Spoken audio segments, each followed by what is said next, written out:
میں سمجھتا ہوں یہ تکوینی معاملہ ہے. اللہ کے فرشتے جو نا ٹھڈے مار مار کے اور ڈنڈے مار مار کے گھر سے نکالتے ہیں کہ بھائی جب تک مسجد کی تعمیر ہو نا تو آپ گاڑی تبدیل نہ کرنا. لوگوں کی سوچ دیکھیں, کہنے لوگ یہ سمجھیں گے پتہ نہیں مسجد کا پیسہ ہے. میں نے کہا جو خبیث یہ سمجھتا ہے نا اس نے 1 روپیہ بھی نہیں دیا ہوتا مسجد کے, اللہ کے گھر میں. اس ملک کے اندر کیا کیا ریگولرائز نہیں ہوتا, آپ کو بھی پتا ہے مجھے بھی پتا ہے, چھوڑ دیں. اللہ کا گھر ریگولرائز نہیں ہوتا بس. مفتی صاحب کے بیانات سننے کے لیے مفتی صاحب کے آفیشیل چینل مفتی مجود امین کو سبسکرائب کیجیے. حق تعالی شانہ نے دنیا کے اندر بعض ایسے جذباتی رشتے قائم کیے ہیں کہ جب تک انسان ہے, اس دنیا میں موجود ہے, وہ جذباتیت یا وہ ایموشن ہمیشہ انسان کے اندر برقرار رہتے ہیں. اور اس ایموشن میں ایک بہت بڑا جذباتی لگاؤ انسان کا اپنے گھر کے ساتھ ہوتا ہے. جس گھر میں وہ رہتا ہے, بے شک وہ گھر ایک جھونپڑی ہی کیوں نہ ہو, بے شک وہ گھر ایک کمرہ ہی کیوں نہ ہو, کچا مکان ہی کیوں نہ ہو, سکون اس کو وہاں آتا ہے. بالکل ایسے ہی حق تعالی شانہ نے جس طریقے سے انسان کی ذاتی راحت کے لیے اس کے اپنے گھر کے اندر سکون رکھا ہے, بالکل ایسے ہی مومن کے لیے, مسلمان کے لیے, سچے پکے مومن کے لیے جو روحانی سکون ہے وہ اپنے گھر یعنی مسجد میں رکھا ہے. قلبی سکون. نبی کریم صلی اللہ علیہ وسلم نے ارشاد ہے, آپ صلی اللہ علیہ وسلم نے فرمایا کہ مومن کی نشانی یہ ہے کہ اس کا دل جو ہے وہ مسجد میں لگتا ہے, مسجد کے اندر اس کو سکون ملتا ہے, مسجد کے اندر اس کی روح تازگی حاصل کرتی ہے, مسجد کے اندر وہ اطمینان کے ساتھ رہتا ہے. اور منافق کی نشانی یہ ہے کہ وہ مسجد کے اندر ایسے بے چین رہتا ہے جیسے مچھلی پانی کے بغیر بے چین رہتی ہے, اور مومن کا دل اس طریقے سے چین اور سکون کے ساتھ مسجد میں رہتا ہے جیسے مچھلی کا دل, مچھلی جو ہے وہ پانی میں سکون کے ساتھ رہتی.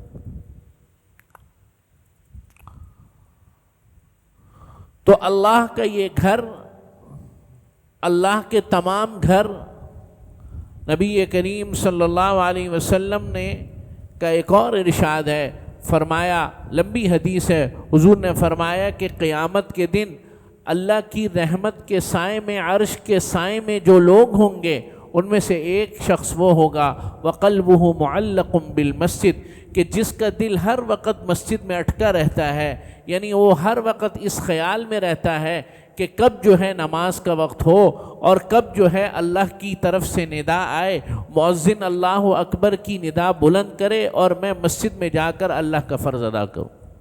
وَقَلْبُهُ مُعَلَّقٌ بِالْمَسْجِدِ.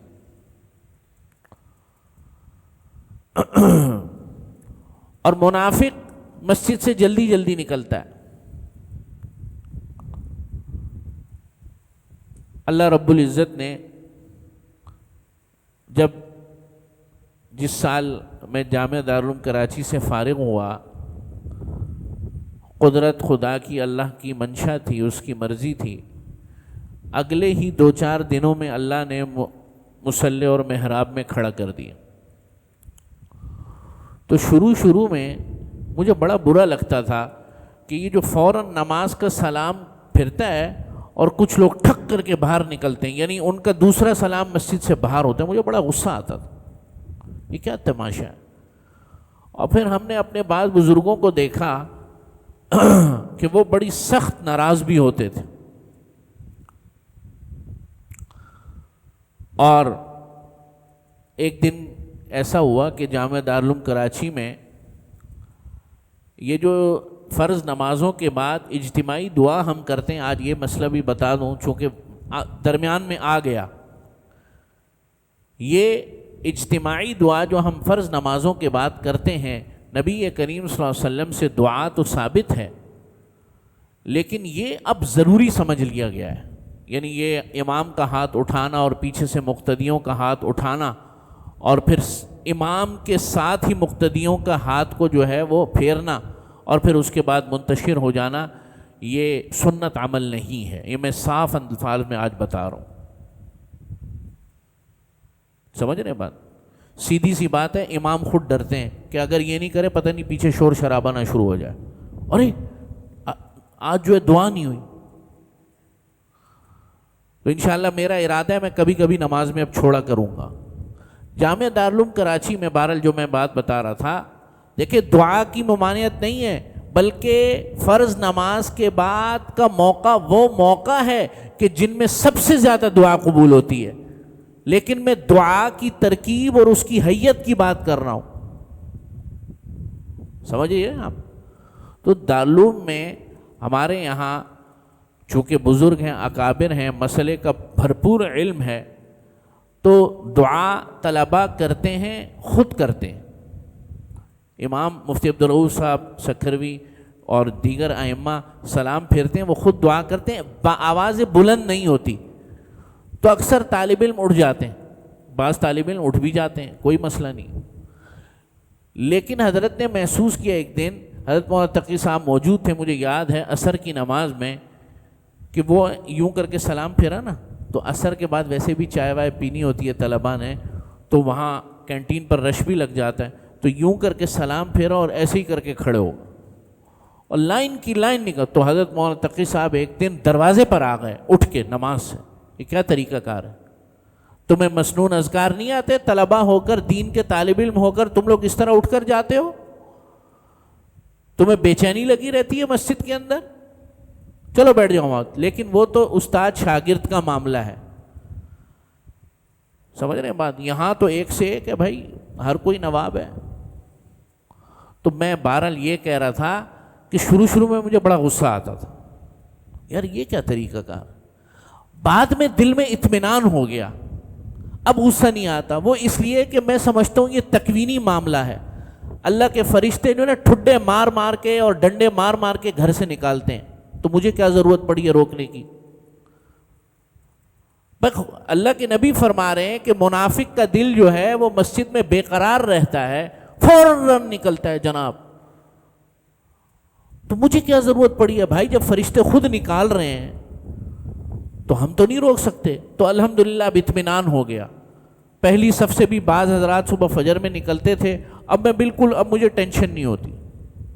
اچھا، روکنے میں ایک تہمت یہ بھی ذہن میں آتی تھی کہ لوگ یہ سمجھیں گے امام صاحب اپنا بیان سنوانا چاہ رہے ہیں. ارے بھائی جاؤ، سمجھ رہے ہیں بات؟ تو الحمدللہ وہ تہمت بھی ختم ہو گئی. ہمیں اپنا بیان سنوانے کے بھی کوئی لالچ نہیں. لیکن آپ حضرات کو مسجد میں بیٹھنے اور مسجد کے حوالے سے اللہ کے نبی کا قول بتانا تو فرض ہے نا.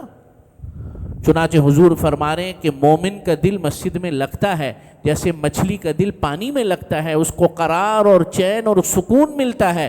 اسی طریقے سے منافق کا دل مسجد میں بے قرار رہتا ہے. پر نماز ہوئی اور یہ ٹھینگے مارے اور نکلے بس جلدی سے دروازے سے.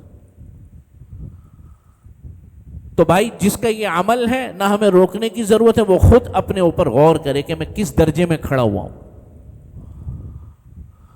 بہرحال آپ علیہ الصلاۃ والسلام مسجد کے آداب اور مسجد کی فضیلت، اس دھرتی پر سب سے پہلا جو گھر بنایا گیا، اس دھرتی پر سب سے پہلی جو عمارت بنائی گئی وہ اللہ کا گھر بیت اللہ بنایا گیا، حضرت آدم علیہ الصلاۃ والسلام. آپ حضرات کے ذہن میں ہوگا کہ حضرت ابراہیم علیہ الصلاۃ والسلام نے بنایا، شاید. وہ جو قرآن مجید کی آیت ہے سورہ بقرہ، وَإِذْ يَرْفَعُ إِبْرَاهِيمُ الْقَوَاعِدَ مِنَ الْبَيْتِ وَإِسْمَاعِيلُ، اور وہ وقت یاد کرو جب اسماعیل علیہ الصلاۃ والسلام اور ان کے والد حضرت ابراہیم نے بلند کی، يَرْفَعُ إِبْرَاهِيمُ الْقَوَاعِدَ مِنَ الْبَيْتِ وَإِسْمَاعِيلُ، اللہ کے گھر کی بنیادوں کو بلند کیا. تعمیر کا لفظ استعمال نہیں فرمایا. معلوم یہ ہوا کہ تعمیر پہلے سے ہوئی تھی. طوفان نوح آیا, حضرت نوح علیہ السلام ساری دنیا کو, تو طوفان نوح کے بعد بیت اللہ کی جو بنیادیں تھیں وہ چھپ گئیں, مٹی ان کے اوپر آ گئی. چنانچہ انہی بنیادوں پر وَإِذْ يَرْفَعُ, انہی بنیادوں پر حضرت ابراہیم نے ان کو بلند فرمایا, اور بیٹے اسماعیل کے ساتھ. من البیت و اسماعیل, انہی بنیادوں پر, وہی بنیادیں جو بنیادیں حضرت آدم علیہ السلام نے رکھی تھیں, انہی بنیادوں پر حضرت ابراہیم اور حضرت اسماعیل نے بیت اللہ کی تعمیر فرمائی, ان کو بلند فرمایا. ربنا تقبل منا انک انت السمیع العلیم. اور جنت سے ایک پتھر آیا, وہ پتھر جو ہے وہاں موجود تھا, بعض روایتوں میں پہلے سے موجود تھا. تو اس وقت نہ کوئی مزدور تھے, نہ کوئی جناب کوئی مشینری تھی. اللہ کے حکم سے وہ پتھر جو ہے, جب حضرت ابراہیم اس پتھر پر چڑھتے تو وہ خود بخود بلند ہوتا, خود بخود نیچے آتا. جہاں حضرت ابراہیم کو ضرورت محسوس ہوتی وہ پتھر خود لے کر جاتا. اسی پتھر وہی جگہ مقام ابراہیم کہلاتی, جہاں آج بھی حضرت ابراہیم کے پاؤں کے نشان موجود ہیں.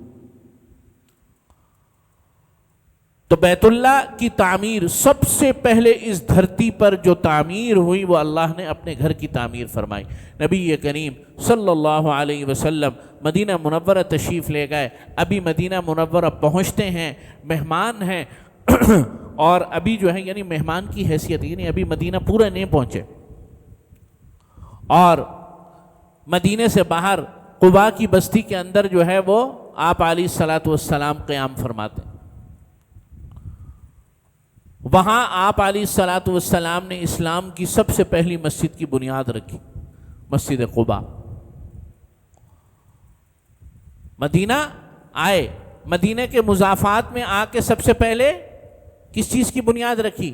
مسجد کی بنیاد رکھی. پھر 3.5 کلومیٹر کا تقریباً راستہ ہے مدینہ اور قباء کا. اب تو خیر قباء مدینہ میں ہی آ گیا.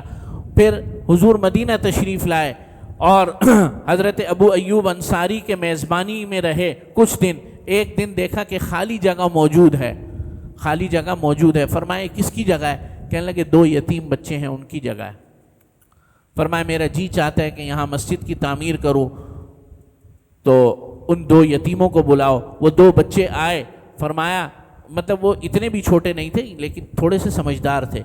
تو انہیں پتہ چلا کہ نبی تشریف لائے ہیں اور نبی جو ہے اس جگہ کو حاصل کرنا چاہتے ہیں مسجد کے لیے. فرمایا کہ ہاں بھائی کیا کتنی قیمت میں تم یہ جگہ ہمیں جو ہے فروخت کرو گے؟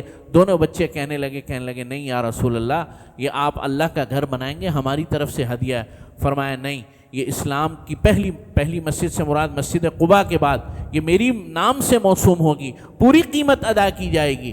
فرمایا کتنی قیمت ہے؟ چنانچہ قیمت کا تعین ہوا. حضرت ابو بکر کو اور حضرت عثمان غنی رضی اللہ تعالیٰ عنہ کو اللہ کے نبی نے حکم فرمایا کہ قیمت کا انتظام کرو, دونوں بچوں کو دو اور یہاں مسجد کی تعمیر کرو. تو مدینے آ کر بھی ابھی اپنے گھر کا انتظام نہیں ہوا, ابھی اپنی ازواج مطہرات کے گھروں کا انتظام نہیں ہوا, ابھی اپنی بیٹی کے گھر کا انتظام نہیں ہوا. سب سے پہلا انتظام کس کا ہوا؟ مسجد.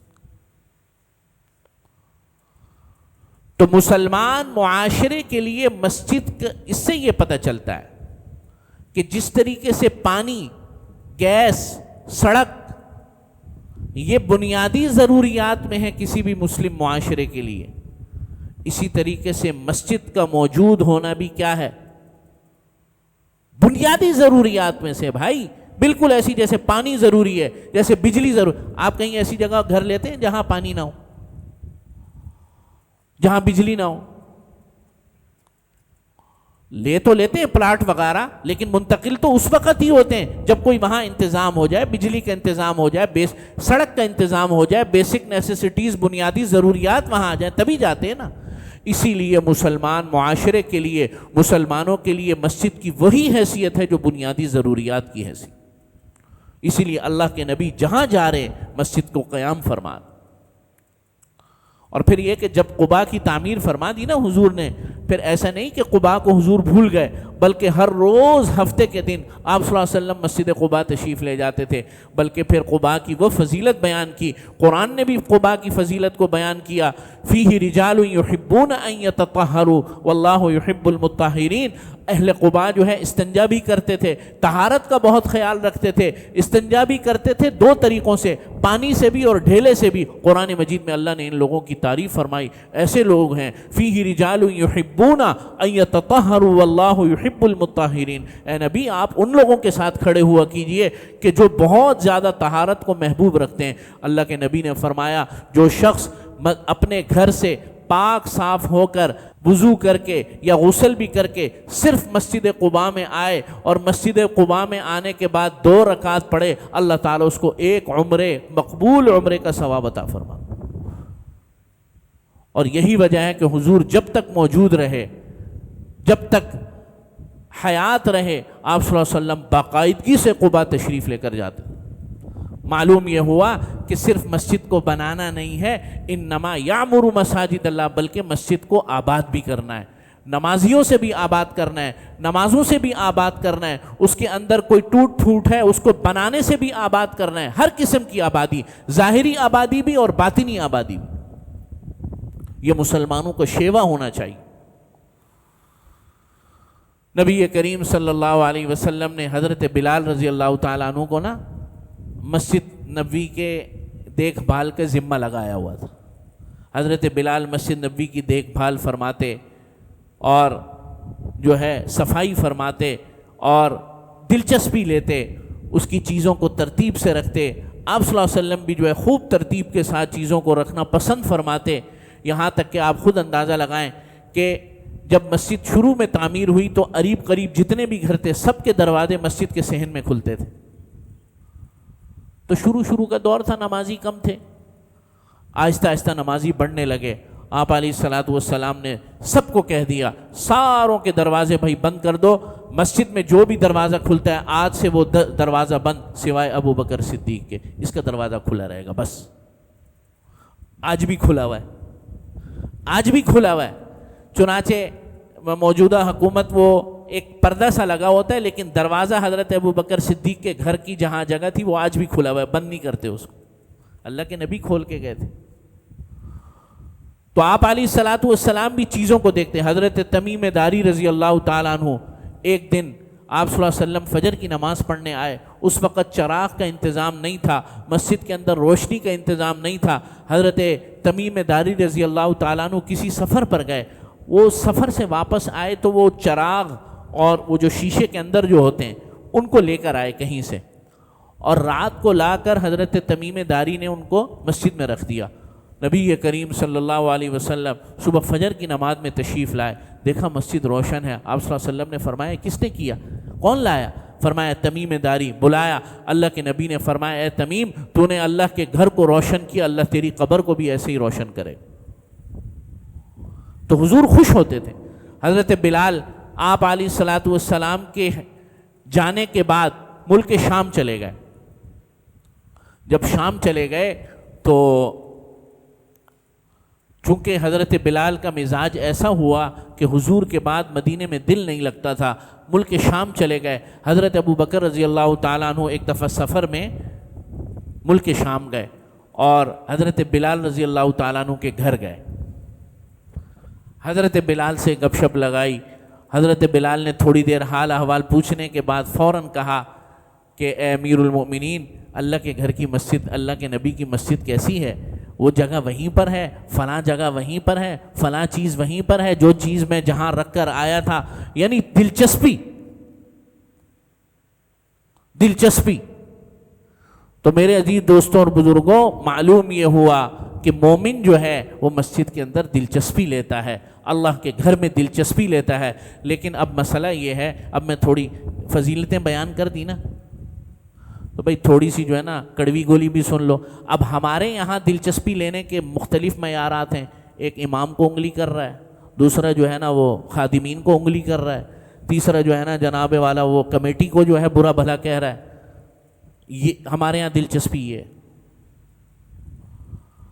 بھائی اگر آپ اللہ کے گھر کے اندر کسی چیز کے اندر کوئی کمی دیکھیں یہ اللہ کا گھر ہے، اس کو خود دور کر دیں، کسی سے پوچھے نہیں، یہ پنکھا صحیح نہیں ہے، فلاں چیز صحیح نہیں ہے، بجائے اس کو، یہ بھی تو آپ کا فرض نہیں ہے کیا؟ چنانچہ میں نے ابھی آپ کو پتہ ہے کتنا بڑا مرحلہ ہے یہ تعمیر کا، بہت بڑا مرحلہ ہے، اللہ تعالیٰ اس کو آسان فرمائے اور اللہ تعالیٰ اس کے لیے اسباب اور وسائل کو بہم مہیا فرمائے۔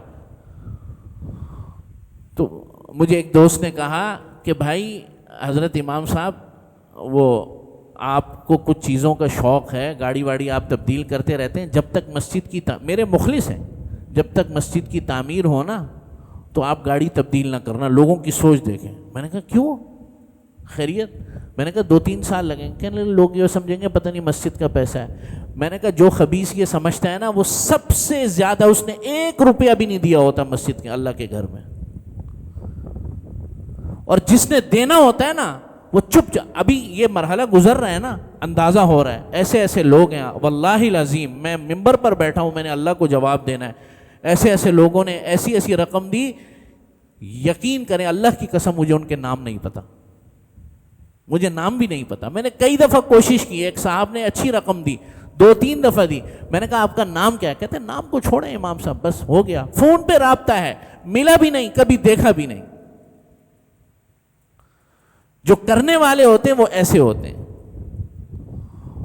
اور جو باتیں کرنے والے ہوتے ہیں ان کی جیب سے ایک دھیلا نہیں نکلنا ہوتا، اور ان کا مزاج صرف اور صرف تخریب کا ہوتا ہے، جبکہ یہ اللہ کا گھر تخریب کی جگہ نہیں ہے، یہ تعمیر کی جگہ ہے۔ آپ کو پتہ ہے یہ وہ جگہ ہے، اللہ کے نبی صلی اللہ علیہ وسلم نے مسجد نبوی صلی اللہ علیہ وسلم کی جو حیثیت تھی وہ صرف مسجد کی حیثیت نہیں تھی، وہ پارلیمنٹ کی حیثیت تھی۔ کس کی حیثیت تھی؟ ہاں، حضور تمام فیصلے ممبر پر فرماتے تھے، ریاست سے متعلق، حکومت سے متعلق، جہاد سے متعلق، لوگوں کے ذاتی مسائل، لوگوں کے انفرادی مسائل، یہاں تک کہ حدیث میں آیا کہ ایک دفعہ ایک اونٹ آیا، وہ اونٹ آ کر باہر کھڑا ہو گیا، اللہ کے نبی نے فرمایا یہ کیا مسئلہ ہے؟ صحابہ نے کہا اس کو ہٹاتے ہیں، حضور نے فرمایا کہ رک جاؤ، وہ اونٹ آیا، اللہ کے نبی کے قدموں میں اس نے اپنا سر رکھ دیا، فرمایا اپنے مالک کی شکایت کرتا ہے، بلاؤ اس کے مالک کو۔ ہاں بھائی کیا مسئلہ ہے؟ مالک آیا، کہنے لگے یا رسول اللہ حکم، فرمایا تو چارہ کم دیتا ہے، اس سے کام زیادہ لیتا ہے۔ اونٹ بھی شکایت مسجد میں جا کر اللہ کے نبی کو کر رہے ہیں۔ یہی تو المیہ ہوا کہ مسجد کی یہ حیثیت جب دین سے ختم ہوئی اور صرف نماز کی جگہ رہ گئی تو مسلمانوں سے سارے کا سارا دین نکل گیا، سب دین نکل گیا۔ جب آپ نے خود پلیٹ میں رکھ کر دین کے تمام شعبے، زندگی کے تمام شعبے فاسقین اور ملحدین اور شرابیوں اور زانیوں کے حوالے کیے تو پھر اب نتیجہ بھی آپ بھگتیں۔ پہلے اللہ کے نبی فیصلہ فرماتے تھے، امیر المؤمنین، میں ابھی کچھ دن پہلے عمرے پر ہی تھا، جب 2 جمعے یہاں موجود نہیں تھا، ایک مسجد دیکھی میں نے، پہلے جب سفر ہوا نہیں دیکھی تھی۔ اس مسجد کا نام ہے مسجد عثمان غنی رضی اللہ تعالیٰ عنہ، مسجد نبوی سے تھوڑا سا دور ہے، زیادہ دور نہیں ہے۔ پہلے میں نہیں دیکھ سکا، میں نے کہا یار یہ اس حوالے سے، تو مجھے بتانے والے دوست نے بتایا کہ اللہ کے حضرت عثمان غنی رضی اللہ تعالیٰ عنہ زیادہ تر جب آپ علیہ الصلاۃ، ادب کا بھی ایک مقام تھا، ویسے تو آپ علیہ الصلاۃ والسلام حیات تھے، مسجد نبوی میں تمام امور طے فرماتے تھے، لیکن پھر مسلمانوں کی تعداد بڑھ گئی، رش بھی بڑھنے لگا، تو اللہ کے نبی کے آرام میں خلل نہ آئے، حضرت عثمان غنی رضی اللہ تعالیٰ عنہ مسجد نبوی سے تھوڑا سا دور ایک جگہ جاتے تھے، وہاں بیٹھ کر لوگوں کے فیصلے فرماتے تھے، وہ جگہ آج مسجد عثمان غنی کے نام سے۔ تو مسلمانوں نے مسجد کو وہ قیمت دی، وہ اہمیت دی جو اس کا حق تھا، ہمارے بڑوں نے، لیکن ہم لوگوں نے، یہی وجہ ہے کہ ابھی یہ جو معاملہ ہوا، اور اسی پر میں اپنی بات ختم کروں گا، اسلام آباد میں دیکھیں مسئلہ سن لیں ذرا، اور اس مسئلے پر ختم کروں گا۔ کسی شخص کی ذاتی ملکیت میں قبضہ کر کے مسجد کو بنانا ناجائز ہے، لیکن اگر کسی شخص نے ایسا کر لیا، ذاتی ملکیت کی بات کر رہا ہوں بھائی، زید، عمر، بکر، عبد الرحمن، فلاں فلاں، اس کی ذاتی ملکیت کے اندر قبضہ کیا، مسجد بنا لی، ناجائز عمل کیا، لیکن چونکہ مسجد بن گئی گرا نہیں سکتے۔ اب کرنا یہ ہے کہ اس زمین کی مارکیٹ ویلیو کے لحاظ سے جو پوری قیمت ہے وہ مالک کو ادا کی جائے گی۔ یہ تو ہو گیا اس شخص کا معاملہ کہ جس کی ذاتی ملکیت تھی. اسی طریقے سے ریاست کی اگر ملکیت ہو، اسٹیٹ کی ملکیت ہو، پارک کی جگہ ہو، ہاسپٹل کی جگہ ہو، یا کوئی جو ہے سرکاری جگہ ہو، وہاں پر بھی ناجائز طریقے سے مسجد کا بنانا جائز نہیں. لیکن ہمارے یہاں معاملات کچھ الگ ہو گئے ہیں. اب اس معاملے میں یہ ذاتی ملکیت کو میں نے واضح کر دیا بالکل، ٹھیک ہے نا، اس میں تو کوئی اشکال گنجائش نہیں. اب معاملہ یہ ہے ہمارے یہاں الحمدللہ یہ ملک جو ہے تقریباً جو ہے اس کی آبادی جو ہے 20-22 کروڑ ہے، گنجان آباد شہر ہے. آپ خود اندازہ لگا لیں مساجد کو جس طریقے سے ان کے لیے جو جگہیں فراہم کی گئی ہیں وہ کتنی ہیں. اب ہوتا یہ ہے کوئی نئی جگہ آباد ہوتی ہے، مسلمان ملتے ہیں، وہاں پر جو ہے نمازیں پڑھنا شروع کر دیتے ہیں کسی خالی جگہ پر، بات چلتی رہتی ہے، وہاں تعمیر بھی ہو جاتی ہے. وہ کسی کی ذاتی ملکیت میں نہیں ہے. ذاتی ملکیت کا میں بار بار کہہ رہا ہوں، وہ مسئلہ بیان ہو گیا. اب وہاں پر جو ہے عمارت بھی کھڑی ہو گئی، 20 سال گزر گئے، 25 سال گزر گئے، 30 سال گزر گئے، یہاں تک کہ 35 سال گزر گئے. مدینہ مسجد طارق روڈ، آپ کو 2-3 سال پہلے اس کا معاملہ پتا ہوگا، مین طارق روڈ پر 6 منزلہ مسجد بن گئی، آباد ہے، 30-40 سال ہو گئے. اچانک یاد آئے یہ تو یار قبضے کی جگہ پر ہے. آپ سمجھ رہے ہیں بات؟ یہ تو پارک کی جگہ تھی. اب یہ نمونے اور یہ وارداتیں ہوتی ہیں اس ملک میں. اب وہاں اسلام آباد میں بھی یہ بن گئی، یہاں تک کہ جناب مرحوم ضیاء الحق صدر، سابق صدر پاکستان وہاں نمازیں پڑھتے رہے، بن گئی. اب جناب یہ پارک کی جگہ پر 30-40 سال کے بعد یاد آیا ایسی جگہوں پر مسجد کا گرانا ناجائز ہے. ریاست کی ذمہ داری ہے کہ وہ یہاں پر اس کو اکوموڈیٹ کرے، اور اکوموڈیٹ کرنے کے بعد اس کو لیگلائز کرے، اس کو ریگولرائز کرے. اس ملک کے اندر کیا کیا ریگولرائز نہیں ہوتا آپ کو بھی پتہ ہے، مجھے بھی پتہ ہے، چھوڑ دیں، بات بہت دور نکل جائے گی. سمجھ رہے بات؟ اللہ کا گھر ریگولرائز نہیں ہوتا، بس بڑے بڑے پلازے ریگولرائز ہو جاتے ہیں، بات دور نکل جائے گی اور میں وہاں جانا نہیں چاہ رہا. تو یہاں پر یہ مسئلہ سمجھ لیں کہ وہاں پر ریاست کی ذمہ داری ہے کہ اس کو قانونی تقاضے مکمل طور پہ فراہم کرے، اس لیے کہ وہاں عامت المسلمین نمازیں پڑھ رہے ہیں. وہاں پر ہندوستان کی فوج آ کر نماز نہیں پڑھ رہی، وہاں پر میرے اور آپ جیسے مسلمان نماز پڑھ رہے ہیں. اور اس کے ختم ہونے سے اس موجودہ جو کمیونٹی ہے اس کے اندر دینی امور کے اندر حرج لوگوں کا مبتلا ہوگا. اللہ سے دعا اللہ توفیق عمل نصیب فرمائے.